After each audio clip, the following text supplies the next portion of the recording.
Chers amis, je vous propose ce soir un concept un peu particulier.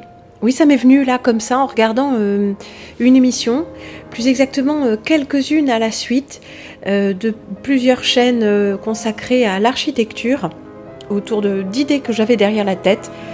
Nous y reviendrons, mais là, tout à fait par hasard, je regardais cette émission de la chaîne Architecton. Ouais, architecture. Oui, c'est un petit jeune homme, un architecte, vous voyez, bien éduqué. Oui, on ne reviendra pas sur ce qu'ils font dans les écoles d'architecture. C'est un petit peu comme la formation des médecins. Il y a une formation au culte parallèle.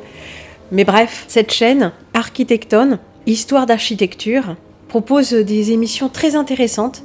Alors, il n'y a pas beaucoup de critiques comme nous pouvons la faire nous, ou comme le fameux Manuel Leb que je vous ai conseillé après l'avoir découvert moi-même grâce à une auditrice. Fait quoi, vraiment dans la critique de ce qu'il y a derrière, les symboles, tout ça. Là, on reste au niveau un peu zéro, on peut dire. Mais ça a son intérêt quand même parce que la deuxième partie du travail, l'analyse critique, nous la ferons nous-mêmes. En attendant, il nous présente quand même des documents et c'est bien structuré. Il y a pas mal d'éléments de langage qui sont très franglais, très langage de Jones. Enfin, bon, c'est un peu agaçant, mais ça peut quand même aller. Et je vous propose de regarder cette émission spécifique, comment la fantasy, oui, fantasy, donc science-fiction, heroic fantasy, comment la fantasy fut inventée contre la modernité. Entre parenthèses, J.R.R. Tolkien et William Morris. Alors, John Ronald Reuel Tolkien, c'est Le Seigneur des Anneaux, qui est une série de livres, bien avant d'être des films.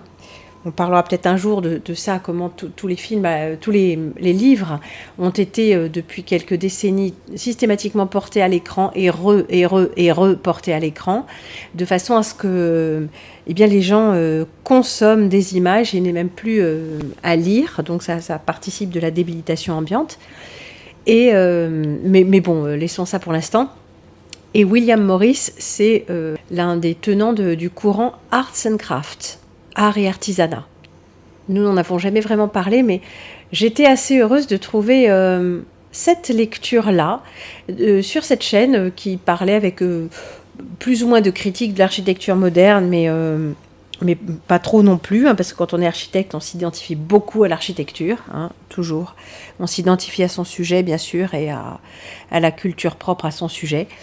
Mais voilà qui nous donnera l'occasion de regarder des images. Moi, je n'ai jamais vu l'adaptation au cinéma du Seigneur des Anneaux, pour plein de raisons.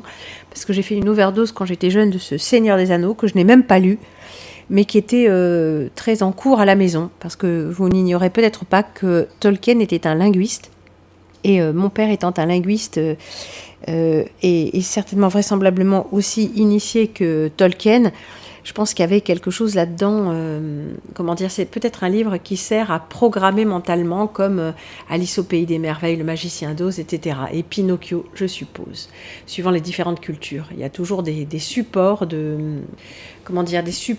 programmation, suivant les différentes cultures et les pays. En tout cas, je vous propose le visionnage de cette émission qui dure une trentaine de minutes, suite à quoi nous pourrons échanger à ce sujet. Et je vous avertis que les échanges seront exclusivement tournés vers ce sujet et que je ferai en sorte de délaguer tous les commentaires qui ne vont pas dans ce sens pour qu'on arrive vraiment à rester concentré, parce que les dernières fois, ça ne s'est pas forcément passé de façon optimale.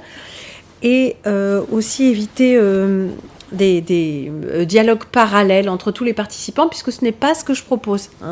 C'est pas un salon comme ça, un salon virtuel où tout le monde y va de son petit commentaire en 3 mots pour parler de tas de choses, 2 à 2, de gens qui se connaissent déjà. Non, c'est pas ça. Si on a un sujet, nous allons essayer d'explorer ce sujet avec nos différentes sensibilités. Et si le sujet ne vous intéresse pas, ne vous inspire pas, inutile d'insister, bien sûr. À tout à l'heure donc pour ce petit échange autour de cette émission où nous allons en prendre un peu plein les mirettes parce que la réalisation en est quand même agréable esthétiquement et visuellement. Comment la fantasy fut inventée contre la modernité. Bon visionnage pour ceux qui le souhaitent. Vous trouverez le lien dans la description de cette émission. Et nous nous retrouvons sur la chaîne Prune de Secours pour la suite de l'émission qui sera en direct pour ma part et je lirai vos commentaires et questions. À plus tard, vers 21h, et je vous souhaite en attendant une excellente soirée.